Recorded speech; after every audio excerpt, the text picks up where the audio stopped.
June 24 with 175 assembly constituencies. These are the simultaneous elections to the parliament. They will be held simultaneously. They will also be held in the same phase where the parliament elections will be held. So now, when I tell you the parliamentary elections, then I will tell you. But in case of Andhra Pradesh, the date of issue of Gazette notification would be 18th of April 2024 और date of poll would be 13th May 2024. तो आंध्रा के case में notification 18 अप्रैल 24 को होगा और date of pole 13th May 24 को होगी. इसके बाद अरुणाचल प्रदेश में डेट ऑफ गजट नोटिफिकेशन 20 मार्च को होगा और डेट ऑफ पोल 29 अप्रैल को होगी. 20 मार्च को गजट नोटिफिकेशन, 29 अप्रैल को डेट ऑफ पोल. सॉरी 19 अप्रैल को. 20 मार्च 19 अप्रैल. इस प्रकार सिक्किम में भी 20 मार्च और 19 अप्रैल. 20 मार्च को नोटिफिकेशन, 19 अप्रैल को डेट ऑफ पोल. उड़ीसा में first notification, this will be conducted in phases, and first phase would be on 18th April and date of poll would be 13th May. Fifth phase में होगा second phase of the assembly of Odisha 26th April and 20th May.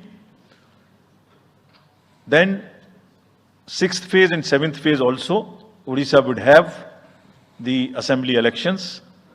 Sixth phase being on 29th April and 25th May elections.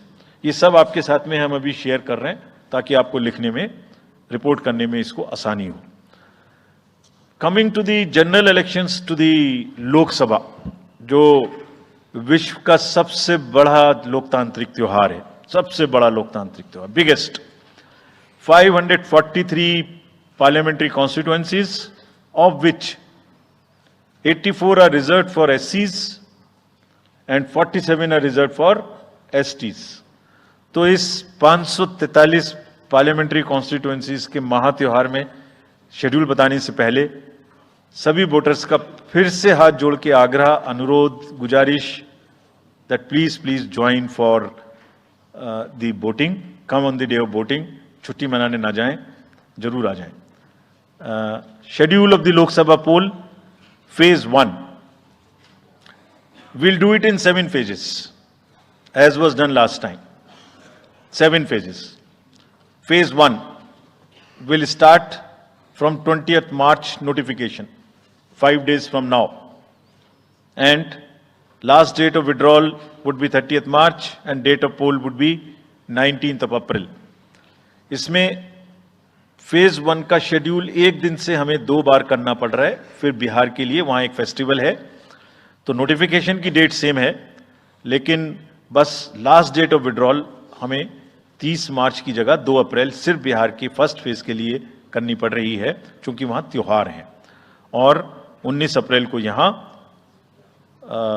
Voting होगी और पूरी country में 4 जून को counting होगी. So phase 1 this will look like this. ये map भी हम आपको प्रोवाइड कर देंगे. अभी ये जो येलो पोर्शन है ये ऐसा दिखाई देगा. तो इसमें जो फेज 1 का जो मैप है, इसमें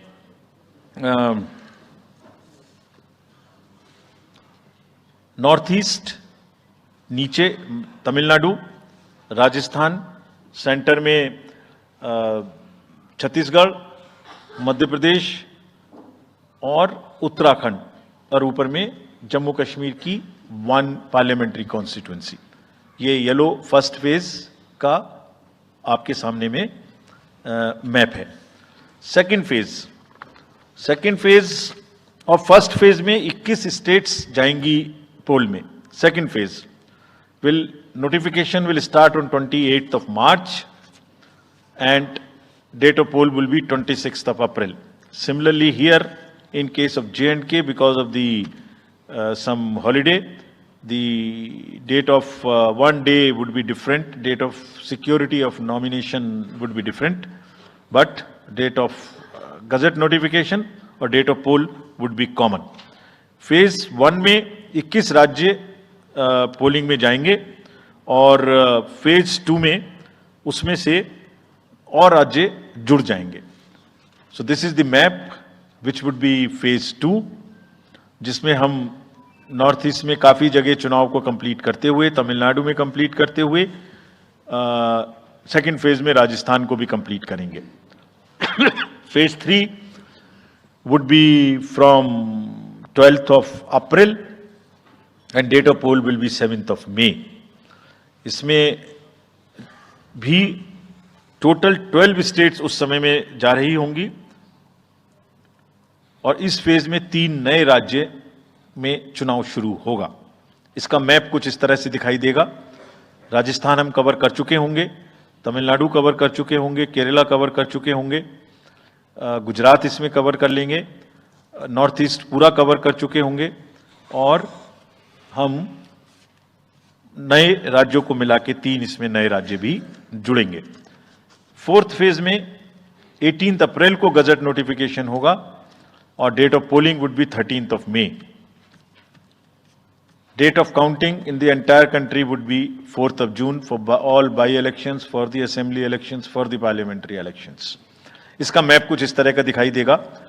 इस समय तक हम इसमें Telangana, Andhra, Orissa would start and by that time other than that entire South India would be complete, entire Western India would be complete, North East would be complete.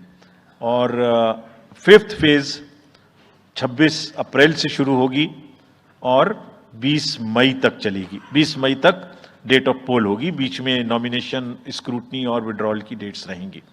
Counting of course is 4th of June. It will look like this which is in front of you, and phase 5 में 49 constituencies will be going to the poll. Phase 6 में 57 constituencies will go to the poll starting from the gazette notification on 29th of April and finishing on 25th of May 2024. इसका map कुछ इस तरह का दिखाई देगा कि मोस्टली यूपी, बिहार, बंगाल, उड़ीसा और साथ में कुछ नॉर्थ का पोर्शन चालू रहेगा. Last phase, 7th phase notification will be on 7th of May and polling on 1st of June. तो last polling would be on 1st of June and counting on 4th. and इस phase में पूरा पंजाब, हरियाणा भी शामिल रहेगा, Bengal, Bihar, Orissa. This is how the map will look. Yellow denotes the first phase and accordingly the legends are given. We will share this map also with you, ताकि आप इसे अपने साथ रख सकें, इसके हिसाब से देख सकें. ये भी कोशिश की है हमने, और अगर पूरी फेज वाइज हम पिक्चर दें, ये भी एक अच्छी स्नैपशॉट है जिसमें फेज 1 में 102 कॉन्स्टिट्यूएंसीज, फेज 2 में 89, फेज 3 में 94, फेज 4 में 96, 49, 57, 57. So we'll start with the 102, the largest, slowly come down and finish northeast, move up from the south and finish the western area. तो इसमें वेदर और हर चीज का ध्यान रखते हुए काफी सोचने के बाद ये शेड्यूल बनाया गया है.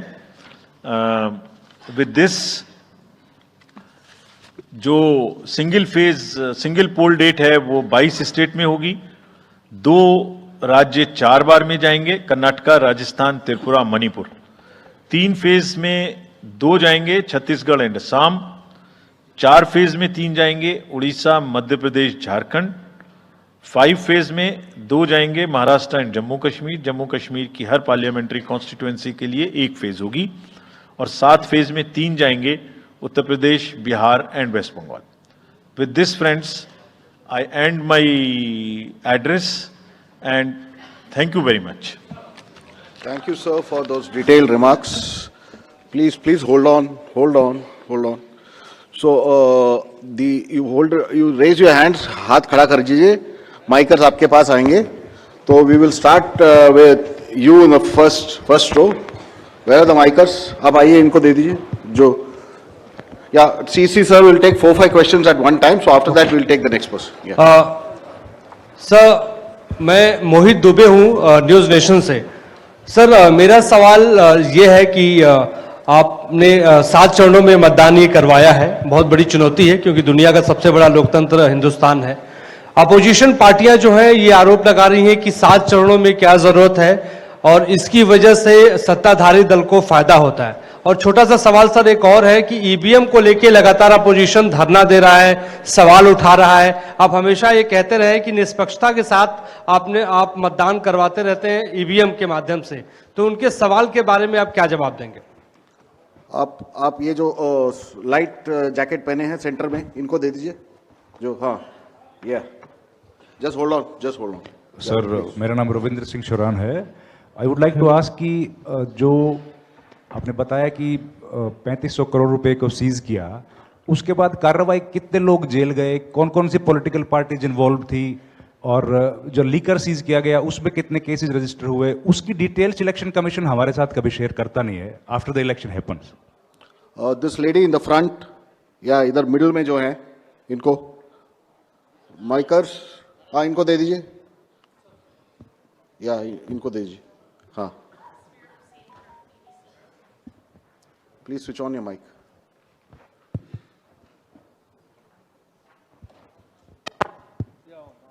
Great. Samir Hussain from BBC News. This is an incredible feat to try and get every person who's eligible to vote.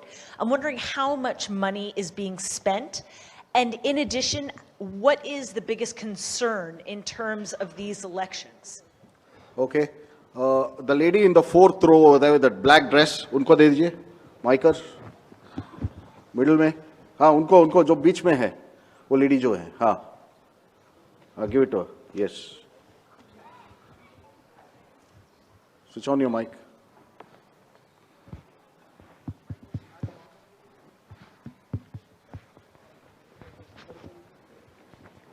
इन्हें माइक ठीक करके रखें। What are they doing? Hi, I'm Ashlyn. You said in your speech that... Can you just introduce yourself? I'm Ashlyn Matthew. From? National Herald. Thank you. You had said in your speech that there should be no hate speech. There will be a calibrated approach to code violations. But there have been several complaints against the Prime Minister and Amit Shah, but the EC has not taken action against them. But you have taken action against the opposition leaders. So even if you take a calibrated approach, so won't it be the opposition leaders who get picked up more, who will get notice from you more than the ruling party leaders? Yeah, the gentleman in the second row here. Yeah, please. Yeah, mic is live. Hello. Sir, Venkatraman from Dinamala, from Tamil Nadu. Sir, every election you are getting new experience regarding the control of money power. How are you going to control the money power? For example, last election 2019, at Vellore constituency, the candidate Kadir Anand, from his place, crores and crores of rupees money has been recovered from him. But what kind of action has been taken against him? And he is going to be the